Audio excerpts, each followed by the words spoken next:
Olá e bem-vindos à nossa exploração de hoje. Vamos mergulhar num dos maiores mistérios dos textos antigos: os Nefilim.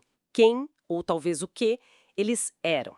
Nossa base aqui é um trecho bem interessante do livro Nefilim, Origens, Interpretações e Legado Antigo, que vai direto em Gênesis 6. Nossa missão é tentar desemarinhar as várias camadas de leitura sobre essas figuras tão enigmáticas. Ok, vamos lá. Gênesis 6, versículos 1 a 4. O texto fala de um tempo em que os filhos de Elohim, Bnei Elohim, viram que as filhas dos homens eram bonitas e aí tomaram esposas entre elas, tiveram filhos, e é nesse contexto que aparecem os Nefilim. Eles são chamados de valentes, né? Homens de renome da antiguidade. Exato. E a própria palavra nefilim, em hebraico, nefilim, ela já dá uma pista. Vem da raiz cair, né? Nafal, napal. Por isso a tradução comum é os caídos. Ibnei a Elohim. Bom, a tradução literal é filhos de Elohim. Só que aí começa o debate, que já dura séculos. Quem são esses filhos de Elohim? Porque Elohim pode ser Deus, no singular majestático, pode ser deuses, no plural, ou até juízes, homens poderosos. E as interpretações variam muito, imagino. Como é que as visões mais antigas se comparam com as que vieram depois? Olha, tem uma divisão bem clara.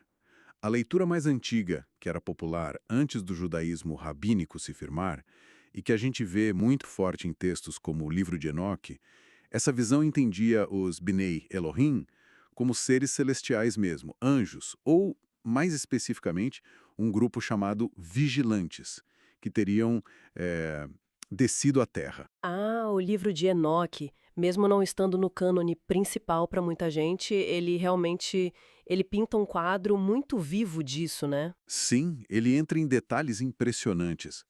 Fala de 200 desses seres descendo no Monte Hermon, e que eles teriam ensinado conhecimentos proibidos, Tipo, tipo metalurgia para fazer armas, encantamentos, astrologia, essas coisas.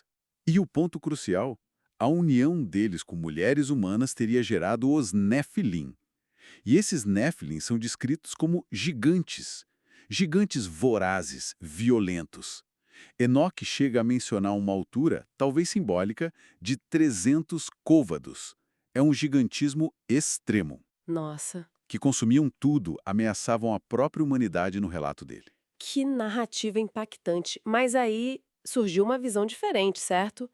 Como é que a interpretação rabínica lidou com essa ideia de anjos interagindo fisicamente com humanos? Meio complicado, não? Exato. Mais tarde, a interpretação rabínica, ela buscou se afastar dessa ideia. Propôs que os Bnei Elohim não eram anjos, mas homens. Especificamente, homens da linhagem considerada justa, a de Sete, que teriam se corrompido ao casar com mulheres da linhagem de Caim, vista como, digamos, ímpia. Ah, então foi uma mudança de foco, de celestial para humano. Isso. E o interessante é pensar no porquê, né? Parece uma tentativa de alinhar Gênesis com uma teologia que se desenvolveu depois. Uma que enfatizava mais a transcendência de Deus e que, bom, não via com bons olhos a ideia de anjos podendo pecar de forma tão carnal, digamos assim. Entendi. Essa reinterpretação dentro da tradição judaico-cristã é fascinante por si só.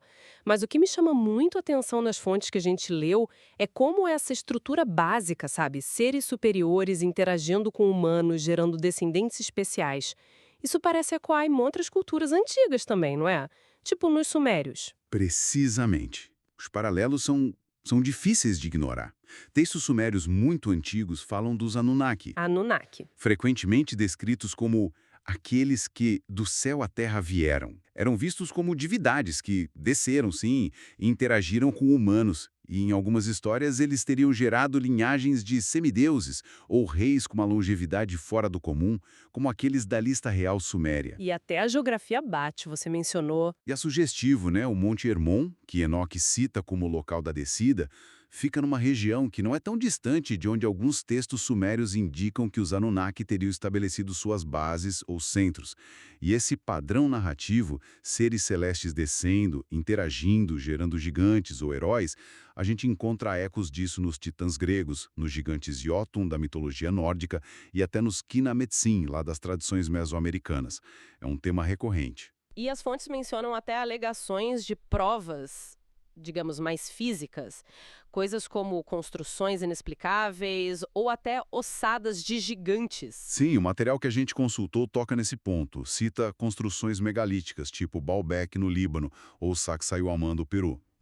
Com aquelas pedras enormes cujo transporte e encaixe perfeito desafiam o que a gente pensa sobre a tecnologia da época. E tradições locais, às vezes, atribuem essas obras a gigantes. E os ossos? E também tem relatos, principalmente do século XIX para cá, de descobertas de esqueletos de tamanho incomum. Esqueletos que teriam depois desaparecido de museus, o que alimenta, claro, teorias de acobertamento. Mas aqui é crucial ter cautela. É preciso frisar que essas alegações arqueológicas são muito controversas e, até hoje, carecem de provas robustas que sejam aceitas pela ciência mais estabelecida, pelo mainstream. Faz sentido. Então a gente percebe um contraste bem claro, né? Por um lado, essas narrativas antigas, os paralelos em outras culturas, sugerem interações quase físicas, literais. Mas, por outro, as interpretações religiosas mais estabelecidas hoje em dia, elas tendem a rejeitar essa leitura literal. Preferem explicações humanas ou puramente espirituais. Exatamente. O judaísmo rabínico, o catolicismo, o protestantismo em geral, até o espiritismo, eles tendem a reinterpretar os filhos de Elohim como linhagens humanos importantes, ou figuras de poder terreno, ou talvez entidades espirituais não físicas, mas não como seres celestiais físicos procriando com humanos. Então, o que a gente tira disso tudo? É um trecho bíblico curtinho, né? Mas incrivelmente denso e super aberto a interpretações.